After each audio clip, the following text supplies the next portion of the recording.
మా ఫ్రెండ్ వాళ్ళ ఆవిడకి ఒక చీర కొన్నాడు వాడు మ్యారేజ్ డేకి. వాడితో పాటు నేను వెళ్ళాను. ఈ కలర్ నీకు బాగుంటుందని ఈ చీర కొన్నాను. చూడు. మీ ఫ్రెండ్ కూడా మీలాగే క్వాలిటీ లేని చీరలు కొంటాడా అలా ఆవిడికి? ఎంత కొన్నారేంటి, 200 300? ఎంత ఇచ్చుకున్నా నీకు నచ్చలేదు కదా ఈ చీర, ఎందుకులే.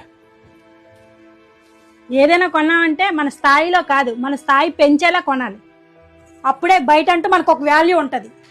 నా వాల్యూ నేను చేసే పని వల్ల, నేనుండే నిజాయితీ వల్ల నాకు వస్తుంది.